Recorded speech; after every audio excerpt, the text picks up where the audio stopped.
Paulo IV y Benedicto XV, Precisiones doctrinales y sede vacante. Por el Dr. Carlos Adisandrou. El 2 de mayo de 1979. Parte I. 1. Las remociones doctrinales ilícitas, contrarias a la fe y la tradición, acometidas por el progresismo dialéctico en la Iglesia, las remociones cultuales, surgidas de esos mismos trasfondos, principio de una grave destrucción de los ritos y del lenguaje litúrgico, y en fin la guerra semántica que afecta a la totalidad orgánica de la Iglesia, mística, culto, doctrina, teología, disciplina, etc., proceden simplemente a dar por abolido un pasado venerable, y que es además intocable, porque pretenden establecer otra Iglesia, la intramundana, la que seil de la historia evolutiva y de la convergencia ecuménica de una supuesta religiosidad universal. No debe extrañarnos pues que la confusión, apoderada del corazón del santuario, se extienda a márgenes imprevisibles, carentes a veces de una comprensión cabal de la fe. Tal sería la cuestión, marginal, suscitada tanto en círculos tradicionalistas como progresistas, acerca de la admisión de cardenales excomulgados, en cónclaves legítimos, por la precisa mención de tal circunstancia en la Constitución Apostólica de Pío XII Vacantis Apostolicae Sedis, del 9 de octubre de 1945, que subrogó disposiciones disciplinarias canónicas precedentes, en particular la Constitución Apostólica de Pío X Vacante Sede Apostólica, del 25 de diciembre de 1904, en la que también se encuentra tal admisión. La cuestión cobra en círculos tradicionalistas especial relevancia por el texto de las puntualizaciones de Mons. Lafeivre, con motivo del cónclave que eligió al Papa Luciani, falso Papa para nosotros, situación que se repitió desde luego con el segundo cónclave del año 1978 que eligió al Papa Wojtyła, falso asimismo para nosotros. En efecto, Mons. Lafeivre, para reforzar su opinión sobre posibles criterios de nulidad del cónclave, hace notar que el motu propio de Paulo VI ingrescentes aetatem, sin efecto para nosotros por ser Paulo VI falso papa, al despojar de su derecho al voto a ciertos cardenales por razones de edad, incurría en una contradicción, pues, dice el comunicado, incluso los cardenales excomulgados tienen grave obligación de votar. Pero el argumento de Mons. Lefebvre, digámoslo francamente, es débil, en todo sentido, pues el motu proprio montiniano resulta complemento de la Constitución de Paulo VI de Eligendo Pontifice, que subrogó la de Pío XII, ya mencionada, subrogación que sigue planteando de todas maneras, ella misma, forzosos problemas de fondo. En efecto, es el sistema montiniano de usar de la disciplina canónica para abatir la doctrina y la tradición, lo que importa y lo que pone al descubierto el carácter y rito de tales decisiones o subrogaciones. De cualquier modo salió a luz la cuestión de cardenales excomulgados, legítimamente presentes en un cónclave legítimo, según disposición de Pío X y Pío XII, pontífices legítimos, en la línea de documentos precedentes que ahora no interesan. Pero todo esto ocurría en un contexto canónico absolutamente distinto. 2. Entretanto, a comienzos de 1978, antes de la muerte de Paulo VI, habíamos publicado en Córdoba, Argentina, la bula de Paulo IV cum ex apostolatus a Afisiou, y habíamos hecho conocer, por primera vez en castellano, el motu propio de San Pío V inter multiplices, que confirma y renueva las disposiciones de la bula antedicha de Paulo IV. Había aparentemente una contradicción, quienes afirmábamos la vigencia de la bula y del motu propio mencionados, enfrentábamos una resolución de Pío XII, que parecía dirimir, en favor de los progresistas, la cuestión de cardenales despojados del derecho al voto. Y desaparecían nuestros argumentos sobre la ilegitimidad y carácter y rito del cónclave, integrado por una amplia mayoría de cardenales montinianos. Pero todo esto en realidad, o configura un sofisma que confunde todos los planos conceptuales, como vamos a ver, o simplemente traduce una ignorancia descomunal en cuanto a las relaciones entre doctrina y disciplina. 3.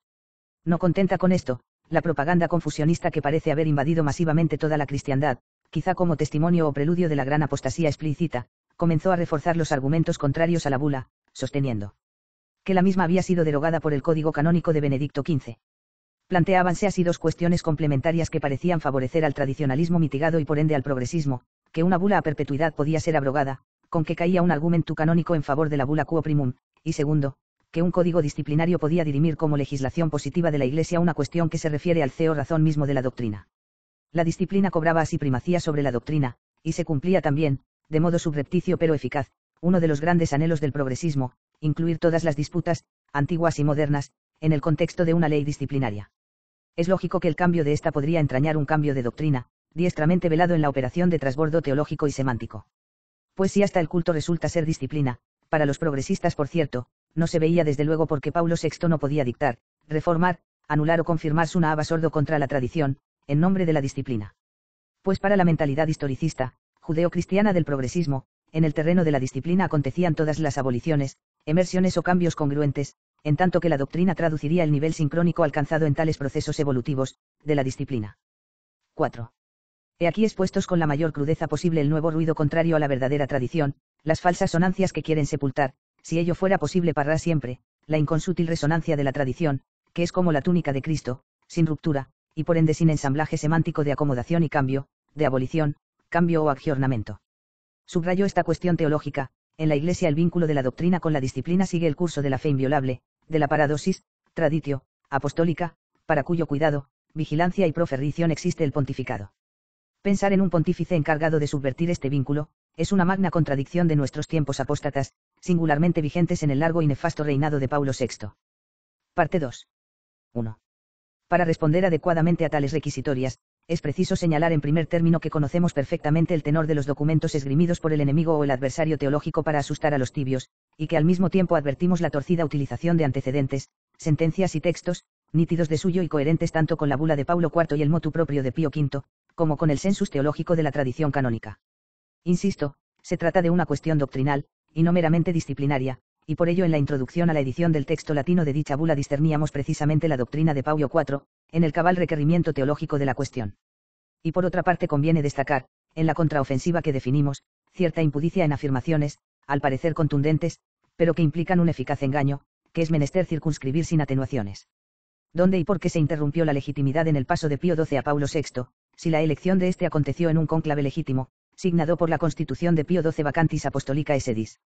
Aquí se yergue precisamente la bula acusadora, anterior y superior al documento disciplinario del Gran Pontífice moderno. Si la bula por cualquier procedimiento canónico pudo ser y fue anulada, por ejemplo por el Código Canónico de Benedicto XV, los progresistas pisarían en terreno firme de continuidad, fuera de otras consecuencias teológicas importantes ya mencionadas, pero si la bula no pudo ni puede ser anulada, por ese y por ningún otro procedimiento canónico legítimo, entonces nosotros consolidamos nuestro criterio dirimente acerca de un supuesto pontificado, el de Paulo VI, y enfrentamos a sus sucesores, y ritos, que son sucesores en la vacancia y de la vacancia. Como se ve, no modifica en nada esta grave cuestión teológica la mención de una disposición disciplinaria, en cuanto a restringir o ampliar un castigo en los cardenales excomulgados, ni de ella surge ninguna sustentación mayor e incuestionable para la vacancia de Roma durante el supuesto pontificado de Montini. Aclaro sin embargo que aunque el problema de la bula es importantísimo, no es el uco nacentonico expediente para dirimir tal vacancia del periodo montiniano y postmontiniano. Pero aquí nos ocupamos de una precisa cuestión, y nada más, a saber, relación de la bula de Paulo IV y el Código de Benedicto XV, permanencia de la bula, complementada por las constituciones apostólicas de Pío X y Pío XII, si nos atenemos precisamente al canon 160. 2. Para clarificar de modo definitivo estas cuestiones conviene rememorar brevemente los hitos que nos llevan al umbral de Juan 23, en lo que atañe a la elección conclavística canónica. Para evitar disputas sin atingencia con el asunto aclaremos una vez más lo siguiente, que Paulo Vinto-Utam se presenta con rasgos de ruptura de la tradición, e inaugura para nosotros de modo cierto la vacancia del pontificado romano, y por ende en la vacancia, tesis mayor, se anulan ipso facto todas las supuestas cuestiones emergentes de sus documentos, los cónclaves que siguieron a su muerte, de los antipapas Lucia Ani y Wojtyla, etc. Los hitos aludidos se refieren entonces en cuanto a la elección del pontífice romano a la Constitución Apostólica de San Pío X, ya indicada, del 25 de diciembre de 1904, al motu propio de Pío XI cum proxime del L de marzo de 1922, y a la Constitución Apostólica de Pío XII, que desde 1945 hasta el primer cónclave de 1978, regló la disciplina electiva del pontífice. Lo que viene después es, como dije, otra cosa. En segundo lugar, la cuestión del vínculo entre Código de Derecho Canónico de Benedicto XV y bula de Paulo IV, que algunos afirman, incluso entre los tradicionalistas, habría sido abolida por el citado corpus jurídico moderno. Pero esta afirmación carece de todo fundamento, tanto en la letra como en el espíritu de esta legislación eclesiástica. Veamos en primer lugar esta cuestión confusa para examinar luego el problema de los cardenales excomulgados. 3. El Código no considera para nada las cuestiones incluidas en la bula, y no podría hacerlo además porque regla, diríamos, sobre derecho común. Tampoco hay ni puede haber referencia de ninguna clase a tales alternativas canónicas de la fe, en los documentos que implementan el Código, la Constitución Providentisima Mater Ecclesia, que promulga vea el Código, del 27 de mayo de 1917, y el motu proprio cum iuris canonici, del 15 de septiembre de 1917, con el que Benedicto XV crea una comisión cardenalicia para la interpretación auténtica del Código. Quede esto definitivamente aclarado. Ya he puntualizado que en cuanto a las disposiciones disciplinarias, el canon 160 reconocía explícitamente como ley disciplinaria eclesiástica para la elección pontificia la Constitución de San Pío X del 25 de diciembre de 1904, siguiendo los lineamientos que el predecesor de Benedicto XV había dispuesto en esta materia de ordenamiento canónico. Nada tiene que hacer aquí la cuestión dirimida por la bula, y San Pío X, menos que nadie, hubiera abierto el camino a la herejía y a la apostasía en el cuerpo jerárquico romano. Ahora bien, tratándose de una disposición disciplinaria precisamente, aquel la Constitución de 1904, fue subrogada en 1945 por la Constitución Apostólica de Pío XII Vacantis Apostolicae Sedis, sin que se modificara en absoluto la coherencia legislativa hasta aquí subrayada, y la referencia de la disciplina a la doctrina. Esta Constitución de 1945 integra el corpus como legislación particularísima, ya que Romano Pontífice hay uno solo. Tal fue, creo, el pensamiento de Pío X al establecer, en un documento especialísimo, y reglar disciplinariamente la elección del Papa, y tal fue el sentido de la subrogación por Pío XII. Ese ordenamiento canónico, de San Pío X y de Pío XII, signó la elección de todos los pontífices, legítimos o no, hasta el caso del Papa Luciani. O sea, Benedicto XV, Pío XI, Pío XII, Juan XXIII y Paulo V advinieron al pontificado según aquellas normas, modificadas precisamente por Mountini dentro de la general subversión doctrinal de su pontificado. Aquí comienza pues otra época, otra etapa que está, como dijimos, fuera de nuestra consideración, por invalidación propia de la vacancia montiniana. 4. Ahora bien, ¿cómo podían el código o las constituciones apostólicas aludidas establecer la nulidad de la bula que se refiere a explícitas condiciones de la fe en la jerarquía? La bula no es una disposición particular para la elección pontificia, sino una explícita exigencia del vínculo entre ortodoxia de la fe y condición cardenalicia o jerárquica. Ni el código ni otro documento cualquiera anula ni puede anular la bula, es decir, anular la predicha con naturalidad del vínculo, implícito en la tradición, explícito en el documento del siglo XVI. La puede perfeccionar, sí, amplificar o plenificar, pero no la puede abolir. Lo que motiva la confusión probablemente, me refiero a los de recta intención crítica, originaríase tal vez en una interpretación canonista, extralimitada respecto del marco propio disciplinario del código. Pues el canon 6, después de subrayar que el código vigente Maceuceus que disciplinam retinet, dispone en el inciso L la abrogación de todas las leyes, ya universales, ya particulares que se opongan a las prescripciones de este código, a no ser que acerca de las leyes particulares se prevenga expresamente otra cosa. Y en el inciso sexto finalmente se establece que si alguna de las demás leyes disciplinares que hasta ahora se hallaban vigentes, no se contienen ni explícita ni implícitamente en el código, ha de afirmarse de ellas que perdieron todo su valor. Los partidarios de la abrogación de la bula, tradicionalistas mitigados naturalmente, pues para el progresismo herético esta cuestión carece de relevancia, colocan la bula en el contexto del inciso primero, en el código en efecto no se previene expresamente lo contrario, o en el marco del inciso sexto, por cuanto no se contendría ni explícita ni implícitamente en el código. Pero todo esto es una notable confusión, repito, entre el sentido disciplinario del código y el orden teológico de la fe, propuesto por la bula para impedir la abominatio in loco sancto. Pues ningún documento de la Iglesia, de ningún tenor y naturaleza o emanado de cualquier autoridad canónica, podría legislar contra el principio, de efecto realísimo en la vida mística de la Iglesia, a saber, que los electores elegibles del romano pontífice deben ser íntegros custodios de la fe, y que un romano pontífice, elegido hipotéticamente en condiciones que contrarían ese principio, carece de investidura y sus actos son nulos. Ese principio es superior a todo código y a todo el código de Benedicto XV, que dispone disciplinariamente debajo de él, o sea en consonancia con el principio, para las complejas circunstancias históricas en la vida orgánica de la Iglesia, que es la vida de la fe, pero que no puede anular y ni siquiera limitar la vigencia y efectos de aquel principio. 5.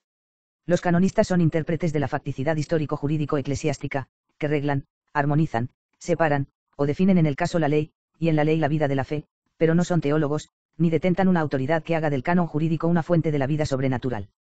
Ningún código de derecho eclesiástico y ningún canon de semejante naturaleza es sacramentum, porque tampoco lo es ni puede serlo la ley divina del Antiguo Testamento. El orden de la gracia es de otro contexto y otra significación, y la vida de la Iglesia es en el aspecto que aquí consideramos custodio de la organicidad sacramental, de la traditio apostólica, que es sí una facticidad, pero no meramente histórica. Si todos los sacramentos apuntan a conservar, enriquecer y profundizar la vida de la fe, con cuánta mayor razón las disposiciones disciplinarias, que están y deben estar al servicio de la vida sacramental. Por eso la bula de Paulo IV puede ser ampliada, precisada, planificada o completada, pero no puede ser anulada, porque se inserta directamente en el principio sacramental que es la naturaleza misma de la Iglesia, no en el plano dispositivo de la norma jurídica que regla conforme a tiempos y costumbres, que ordena según dispensación de justicia y de gracia, y que sanciona o exime según una autoridad superior al entero código.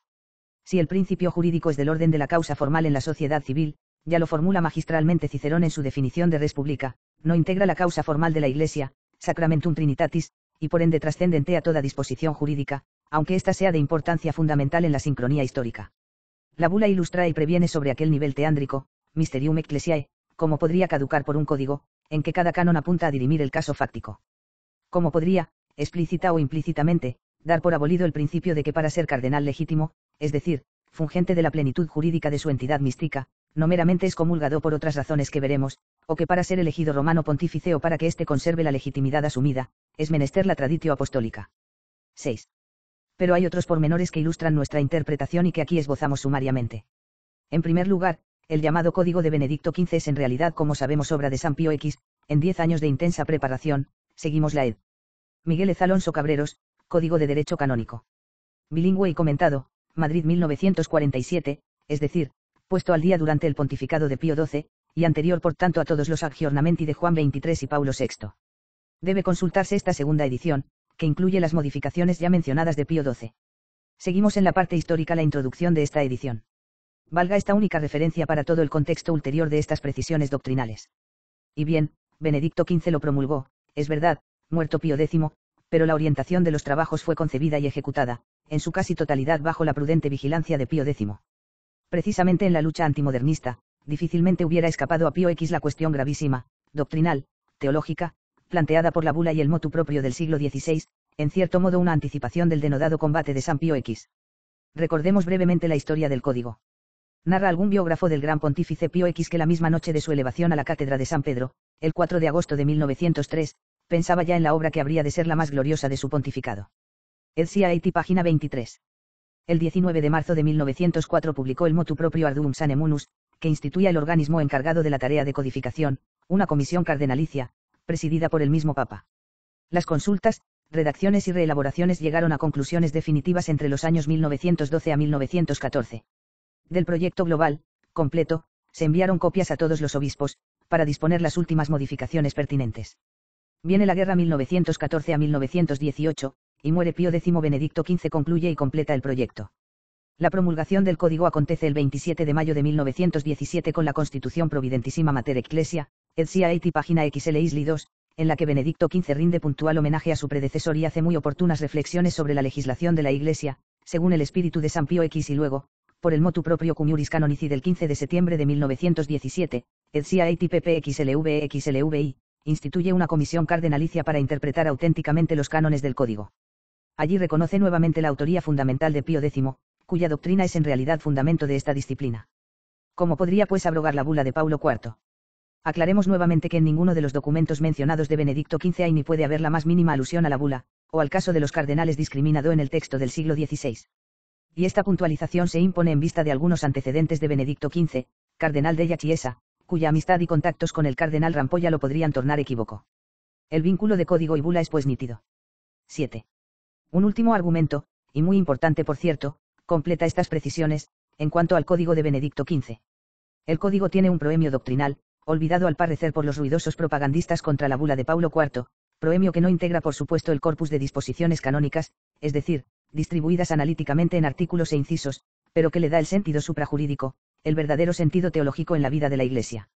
En efecto, cuando se abre la edición correspondiente, antes del libro primero, Ed Sia-Eiti pp 1 ss, que contiene exclusivamente las normas generales, distribuidas en 6 títulos, nos topamos con la profesión de fe católica, que es en sustancia una reiteración del juramento antimodernista, Ed Sia-Eiti pp 47 sb2. Precisamente la bula de Paulo IV está en el nivel de la profesión, o proferición, de la fe, en cuyo nivel se identifican o complementan, sin que obste a ello el transcurso de los siglos, justamente porque se trata de la inmutabile traditio apostólica. Afirmar pues que el código, en cualquiera de sus capítulos, cánones, incisos, explícita o implícitamente, considera abolida la bula, sería como afirmar que esas mismas instancias textuales del mismo código podrían abolir algún punto de la profesión de fe que es el pórtico, o sea la condición de todo lo demás. 8. Y bien, esta profesión reitera el credo apostólico de la unánime e incambiable paradosis, traditio, y agrega luego algunos párrafos que parecen haber olvidado los progresistas delirantes, que buscan en disposiciones jurídicas menores la abolición, imposible, de un contexto doctrinal mayor, y que tampoco mantienen al parecer para ciertos tradicionalistas, incoherentes desde luego, la estricta vigencia teológica, es decir, viviente en la organicidad viviente de la Iglesia, que es vida de la fe. Transcribo 2 o 3 párrafos, muy conocidos, pero muy tapados por el ruido de la Iglesia montiniana. Firmísimamente admito y abrazo las tradiciones apostólicas y eclesiásticas y las demás observancias y constituciones de la misma Iglesia. Asimismo acepto la Sagrada Escritura conforme al sentido que le ha dado y le da la Santa Madre Iglesia, p. 47. Acepto y admito los ritos aprobados por la Iglesia Católica para la solemne administración de todos los sacramentos. Acato y recibo todas y cada una de las cosas que acerca del pecado original y de la justificación fueron definidas y declaradas en el Santo Concilio de Trento. Igualmente confieso que en la misa se ofrece a un Dios verdadero, propio y propiciatorio sacrificio. También admito y profeso sin la menor duda cuanto han enseñado, definido y declarado los sagrados cánones y los concilios ecuménicos.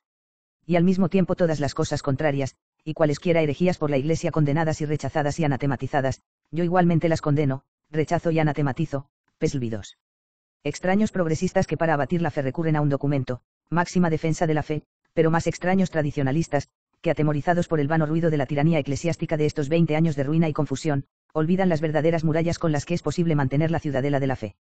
¿Qué significa pues este proemio solemne en un corpus general y casuístico, conforme a la tradición del derecho romano y a la costumbre y disposiciones seculares de la Iglesia? La pregunta ya está respondida, la disciplina es ante todo vigencia de la doctrina, y si no en la Iglesia carece de entidad y vigor.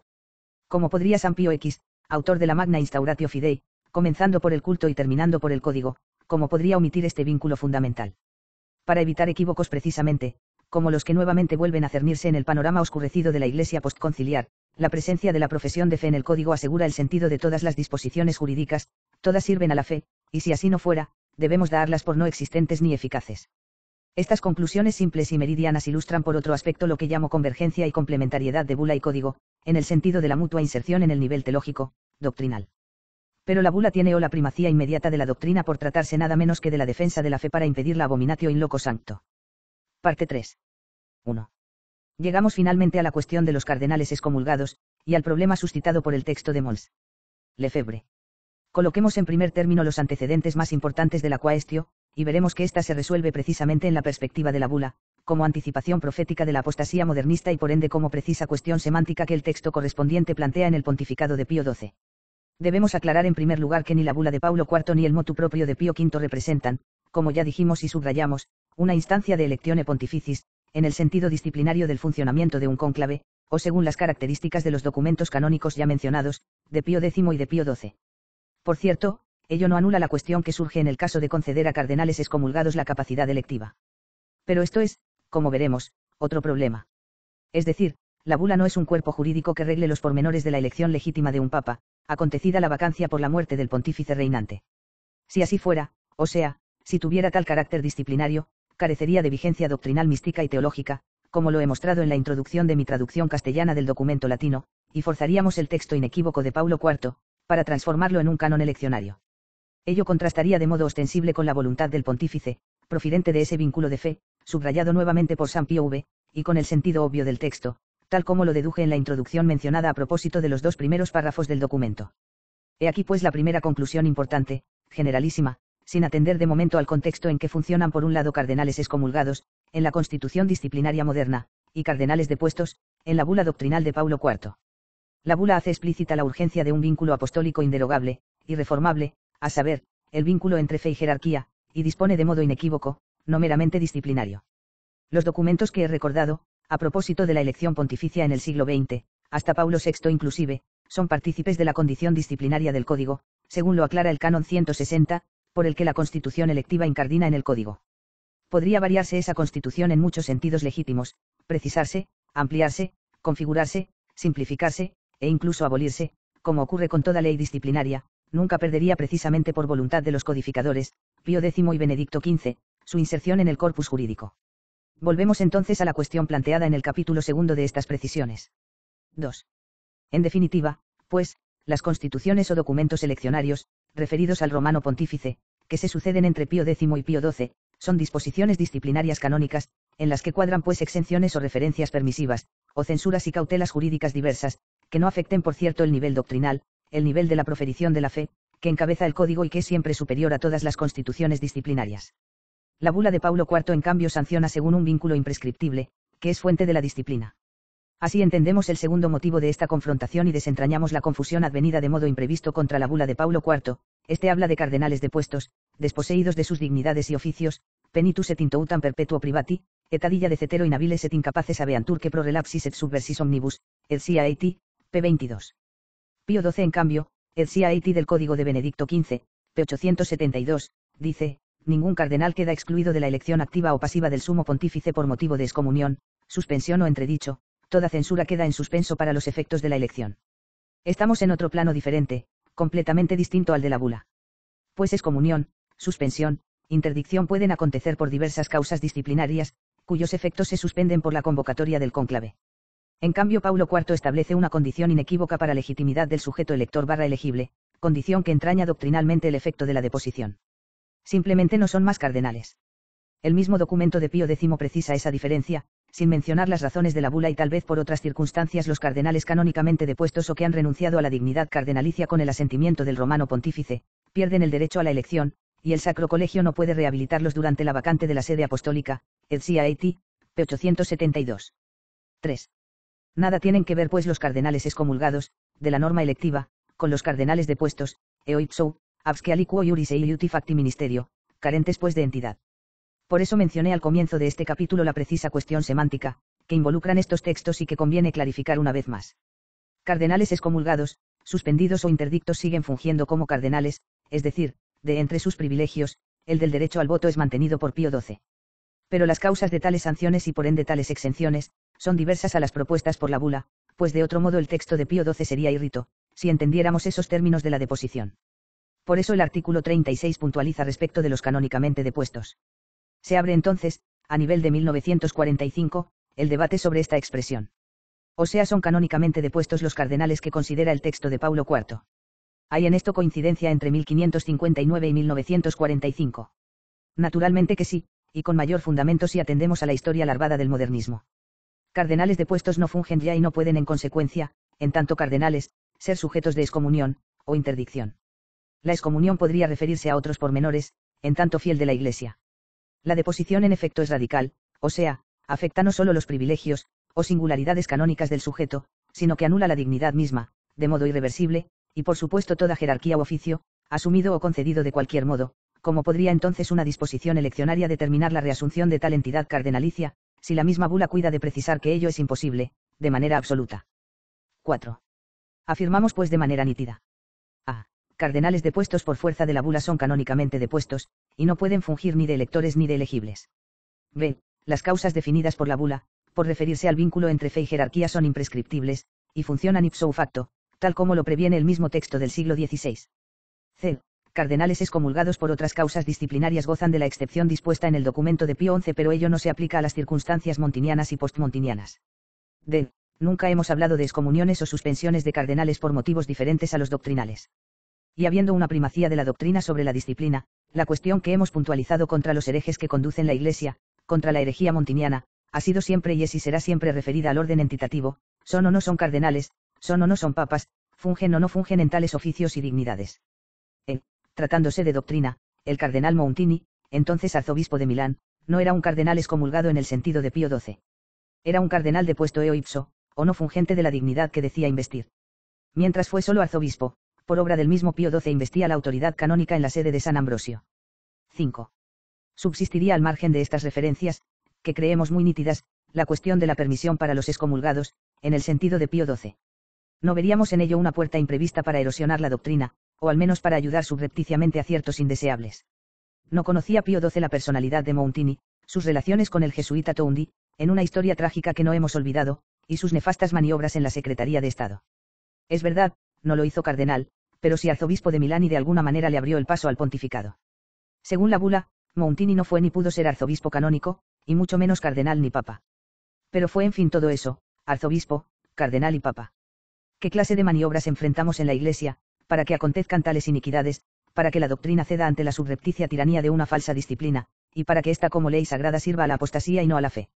Basta releer el viejo e importante libro de la B. Emmanuel Barbier, Les infiltrations maconiques dans l'Église, Desclée 1910, subrayo la fecha, Vive San Pío X, para asombrarse, ante el dossier impresionante que sin embargo no significó la retracción del enemigo. De aquellos polvos son estos lodos, una vez muerto Pío X. Y basta estudiar la primera parte de este libro, para comprender que las circunstancias de los pontificados de Juan XXIII y Paulo VI definen el triunfo de la apostasía en Roma. 6. Nuestras conclusiones de modo sucinto. Ningún documento de Benedicto XV se contrapone ni abroga la bula de Paulo IV. Tampoco el código del mismo Papa, ni la Providentísima ni el motu proprio cum iuris canonici. Ningún documento de ningún pontífice podría por lo demás abolir la bula. Podría planificarla o perfeccionarla. Hay una diferencia fundamental entre cardenales depuestos y cardenales excomulgados.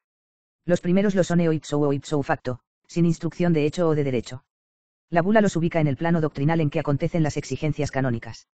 Las razones de que cardenales excomulgados, según el criterio de los textos modernos, sean admitidos a un cónclave legítimo, no invalidan en absoluto ninguna de nuestras conclusiones, ni la que se refiere a la vacancia de Roma, a partir con seguridad de la elección de Montini, y mucho menos la condición de cardenales inexistentes, en cuanto se erigen en esa misma vacancia. Parte 4. 1. Pese a estas diáfanas correspondencias, arrecia la campaña contra la bula de Paulo IV. El PFOUR, de la obediencia lefebrista, delegado de Econe en Argentina, tanto en nuestra patria como en México, junto con otros clérigos y supuestos doctores, sostienen la nulidad de la bula consistorial cum ex apostolatus a officio, la que habría sido derogada, según ellos, por el Código Canónico de Benedicto XV, al no encontrarse incorporada en el mismo. En consecuencia, no podría hablarse de cesación de legitimidad, o de vacancia pontificia en los casos de Juan XXIII y Paulo VI, de nefasta memoria, y por ende a partir de este, superhereje, no enfrentado por ninguna disposición canónica al estar abolida la bula, a partir de este pseudo pontífice, legítimo según ellos ab initio y en función legítima hasta su muerte, se convalidarían y fungirían también los antipapas Luciani y Wojtyla. Pero no es así. Se trata o de una confusión, o de una crasa ignorancia, de Fouro de cualquier otro. Para clarificar otros aspectos de este panorama, ratifiquemos en primer lugar dos niveles diferentes. A. La doctrina teológica común de la Iglesia, que tiene su expresión sistemática y irrefutable en las tesis de San Roberto Bellarmino. Este nivel es anterior e independiente de cualquier documento, vigente o no, en la Iglesia. B. Un documento romano, con carácter de bula consistorial, la de Paulo IV, que en la línea de aquella doctrina inderogable sanciona, discrimina, dispone. Aquí nos ocupamos de este segundo nivel canónico, a propósito de las argumentaciones difusas de nuestros contradictores, progresistas, tradicionalistas mitigados o tradicionalistas a secas, entendiendo sin embargo que esa bula es deudora de aquella doctrina, explícita en el documento, y que no es entonces meramente disciplinaria, como se ha demostrado en los capítulos precedentes. 2. Hasta la elección de San Pío X, 1903, eran bastante complejos y confusos los documentos que reglaban la elección del Papa, si nos remontamos al siglo XIV. Fue San Pío X el que reordenó en los tiempos modernos la cuestión de la elección pontificia con su constitución vacante sede apostólica, ya recordada, 25 de diciembre de 1904, subrogada por la constitución de Pío XII vacantis apostolicae sedis, del 8 de diciembre de 1945, documentos que a su vez pretendió subrogar el antipapa Montini. Agreguemos finalmente que por el artículo 160 del mentado código se convalida la citada constitución de Pío X. Ahora bien, he aquí un punto que se suma a las argumentaciones de fondo, o sea doctrinales, resumidas en los 3 primeros capítulos de este breve estudio, cuáles eran las causales de nulidad en la elección pontificia, las más importantes a partir de Clemente V, siglo XIV, hasta Pío XII, siglo XX. ¿Saben esto el PFOUR y sus cofrades? Pues bien, eran tres, a saber. A. Nulidad por elección simoníaca, desde la Constitución de Julio II, cum tam divino, febrero de 1505. B. Nulidad por veto imperial establecida de diversos modos y que en el lenguaje canónico recibe el nombre de exclusiva. Se aplicó como sabemos justamente en el cónclave de 1903, en una historia archisabida. C. Nulidad por impedimento doctrinal, herético, según la bula consistorial de Paulo IV, 1559. De entre estas tres la superior nulidad intrínseca, o sea derivada de la doctrina, y no meramente disciplinaria, como hemos ya señalado, es la tercera, la de Paulo IV. Y si los pontífices cuidaron en tiempo y momento oportuno de declarar abrogada alguna de estas nulidades, esa exigencia se extiende inequívocamente a todas. En efecto, San Pío X, a quien nadie puede acusar de ignorante en derecho canónico, ya que es el más insigne codificador de nuestro siglo, de estas tres causales solo derogó dos, a saber, 1, en la Constitución vacante sede apostólica número 79, deroga explícitamente la Constitución de Julio II, 1505, ya mencionada. 2, en la Constitución Commissum Novus, del 20 de enero de 1904, había ya derogado a su vez Uae de Civilibeto Eiuti exclusiva in electione R pontificis edicta et sancita fuerunt, o sea, todas las disposiciones que hubieren sido dictadas o sancionadas en cuanto al veto imperial, o exclusiva, según dijimos. Pío XII mantiene pues la nulidad tercera, la de la bula, cuestionada para beneficio de los herejes odiernos. ¿Cómo podría ser posible en efecto que el Santo Papa no distinguiera entre carácter extrínseco o disciplinario y carácter intrínseco o teológico doctrinal místico? Y además si fue necesaria la derogación explícita de dos nulidades extrínsecas, una de las cuales sin embargo había salvado a la Iglesia de caer bajo la férula masónica, ¿cómo negar que con mayor razón, de haber sido esa la voluntad esclarecida del legislador canónico, no hubiese derogado también la tercera nulidad, o sea, la bula de Paulo IV, impugnada por los actuales modernistas o neomodernistas? La conclusión es clara, la voluntad de Pío X es mantener la tercera nulidad, la nulidad intrínseca, por herejía. Y si el Código reconoció en el artículo 160 el ordenamiento de la Constitución citada de diciembre de 1904, reconoció de modo inequívoco que estaban derogadas de las tres causales de nulidad solo dos, y que en consecuencia seguía incólume la bula de Paulo IV. 3.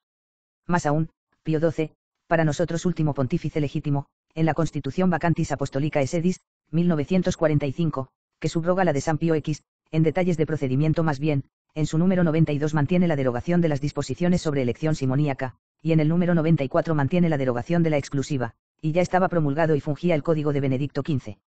Pero no olvidemos el artículo 160, que incorporaba en el corpus la disciplina eleccionaria de San Pío X. De aquí se sigue, que la subrogación de Pío XII debió mantener explícitamente las derogaciones aludidas, y por ende coincidir con Pío X en cuanto a la perduración canónica de la bula cum ex apostolatus a officiou. En otras palabras, tampoco Pío XII derogó esta bula de Paulo IV, sino que le confiere la misma validez, incólume según Pío X. En definitiva, San Pío X, codificador moderno de la elección pontificia, y Pío XII, que reitera sustancialmente dicha codificación, en el reordenamiento disciplinario, teniendo a la vista todos los documentos desde el siglo XIV, derogan explícitamente las causales de nulidad simoníaca, o la derivada del veto imperial. Mantienen severamente, como no podía ser de otro modo, la nulidad herética. Por último, cuando Benedicto XV promulgó el Codex Iuris Canonici, 1917, mantuvo por el artículo 160, ya citado, la validez in integrum de la Constitución de San Pío X, y los documentos congruentes, por ejemplo la Constitución Commissum Novus, lo que quiere decir que mantuvo la validez de la tercera nulidad, la nulidad herética. De otro modo, en suma, o Pío X, con un documento apropiado, o Benedicto XV, en la correspondiente congruencia canónica del artículo pertinente, o Pío XII, en la subrogación de 1945, debieron haber derogado explícitamente la bula consistorial, incriminada por el modernismo, tal como ocurrió con las dos primeras causales. Esta es una conclusión meridiana, acorde por otra parte con la doctrina, de la que aquí ahora no tratamos. Tratamos del aspecto canónico, para refutar la opinión inconsistente e infundada de que la bula de Paulo IV está derogada y es nula. 7. La bula cum ex apostolatus a officiou sigue y seguirá vigente. Por ella son nulas e irritas las promociones de Rancalli, Mountini, Luciani, Boitila que han ejercido y ejercen, como impostores y usurpadores, el oficio y la suprema dignidad de pontífice romano. Ningún código puede convalidarlos, y mucho menos el código de San Pío X. ¿Qué hacer entonces y cuál será la salida? Son cosas de Dios. En cuanto a nosotros, nuestro empeño imperioso consiste y debe consistir en ser fiel según la plenitud indeformable e inalterable de estos términos doctrinales congruentes. Esa fidelidad obrará el milagro de la intervención divina. Impreso en la ciudad de Córdoba. El 2 de mayo de 1979. Festividad de San Atanasio. Obispo, confesor y doctor. Por el entonces Instituto de Cultura Clásica San Atanasio.